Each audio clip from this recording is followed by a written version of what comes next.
जय गौमाता। सम्पूर्ण भक्त सज्जनहरूमा नमन वन्दन गर्दै सम्पूर्णमा गौमाताको कृपा आशीर्वाद बनिरहोस्। आज हामी पशुपतिनाथको गेटभित्रै रहनुभएको नन्दीश्वर गौमाताहरूको सेवाको लागि हामी यहाँ आएका छौँ।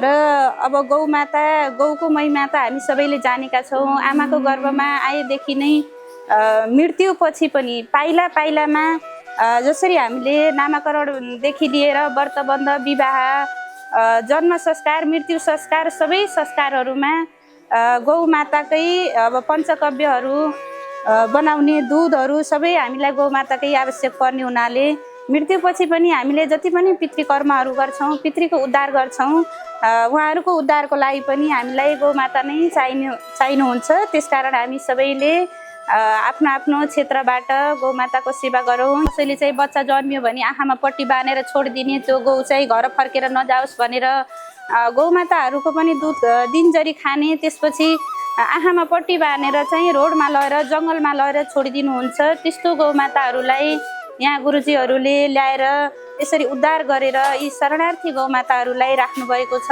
हामी सबै पशुपतिनाथमा यदि दर्शन गर्न आयौँ भने यो मौका हामीले नछुटाउनु होला कसैले पनि। यहाँ हामीले मूर्तिको गौ नन्दीश्वरलाई फुल चढाए हुन्छ, प्रसाद चाहिँ यहाँ साक्षात नन्दीलाई चढाउँ, किनकि जसले साक्षात खानुहुन्छ उहाँ नै सत्य हो। नन्दीश्वरहरू यहाँ साक्षात हुनुहुन्छ भने हामीले मूर्तिमा पत्थरमा पूजा त धेरै गरियो, गर्नुपर्ने खासै फुल प्रसादले नि उहाँ प्रसन्न हुनुहुन्छ।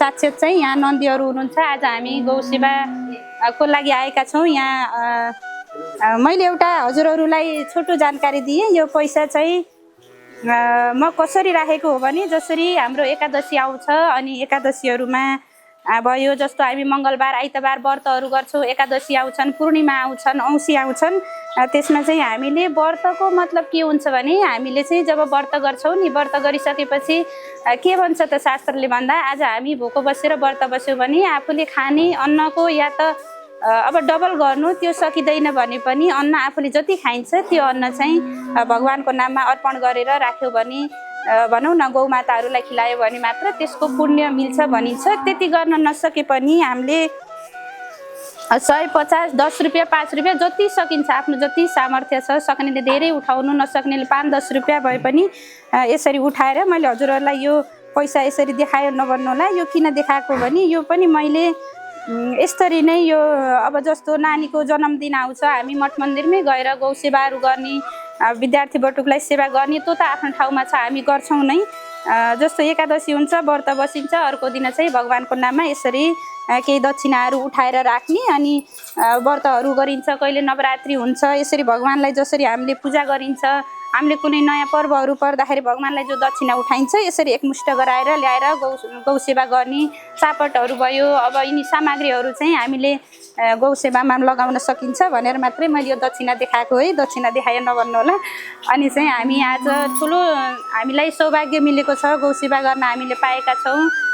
र गौ सेवाको लागि खिनु गुरुङ बुटोलबाट बुटोल लक्ष्मीनगरबाट पठाउनु भएको छ। लक्ष्मी गुरुङ सुनिता जी हुनुहुन्छ, माताजी हुनुहुन्छ, उहाँले पनि गौ सेवाको लागि केही द्रव्यहरू पठाउनु भएको छ भने गोलपार्कमा बस्ने एकजना दिदी हुनुहुन्छ, उहाँ माया नेउपाने, उहाँले पनि केही द्रव्यहरू पठाउनु भएको छ पशुपतिनाथसँगै। उहाँले पशुपतिमा भन्नुभएको थियो अनि मैले गौ सेवाको लागि पनि लगाउँ है भनेपछि उहाँहरूले गौलाई पनि केही खुवाउनु है भनेर उहाँहरूले भन्नुभएको छ। पैसा नबताइदिनु, चढाइदिनु होला भन्नुभएको थियो। उहाँहरूको पैसा पनि मैले गौमाताको यहाँ चाहिँ मिसाएर हामीले आज खुवायौँ। सबैलाई मैले यो विनम्र अनुरोध गर्छु कि देश विदेशबाट हेर्नुहुने सम्पूर्ण भक्त सज्जनहरूले यसरी नै अझ जो विदेशमा हुनुहुन्छ उहाँहरूलाई दान पुण्य गर्ने सौभाग्य मिल्दैन।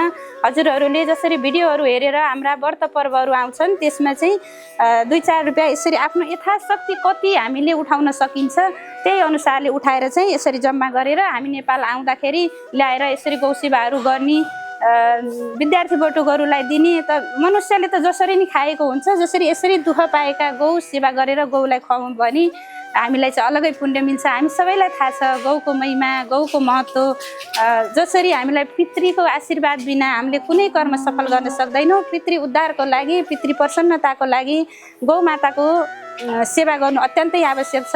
हजुरका जसरी चिना कुण्डली देखाएर ग्रहहरू निवारण गर्ने, कालसर्प यो दोष कटाउने, पितृदोष कटाउने भन्दै हामी भौतारिँदै हिँड्नुभन्दा यसरी दुःख पाएका गौमाताको सेवा गर्नुभयो भने जुनसुकै ग्रहहरू हजुरलाई लागेको भए पनि गौमाताले सबै ग्रहहरू नष्ट गरिदिनुहुनेछ। यदि शनि ग्रह हजुरको खराब छन् भने हातमा नुन लगाएर शनिलाई यसरी ल्याएर चटाउने, शनिको नामबाट ल्याएर नुनहरू दान गर्ने, सूर्यनारायण भगवानको नामबाट नुनहरू दान गर्ने, चन्द्रमा ब्यालेन्स छैनन् भने पिठोहरू चामलहरू ल्याएर सेवा गऱ्यौँ भने हाम्रा 90 ग्रहहरू आफै सन्तुलित हुन्छन्। हामी कहीँ भौतारिनु पर्दैन। गौ सेवामा लाग्नुहोला। सबैको दिन मङ्गल रहोस्। जय होस्। जय श्रीमन्नारायण। जति पनि पशुपतिनाथको दर्शन गर्न आउनुहुनेछ उहाँहरू भक्त सज्जनले नन्दीश्वरको दर्शन गर्न नबिर्सिनुहोला। सबैको जय होस्, कल्याण होस्। जय श्रीमन्नारायण। जय गौमाता।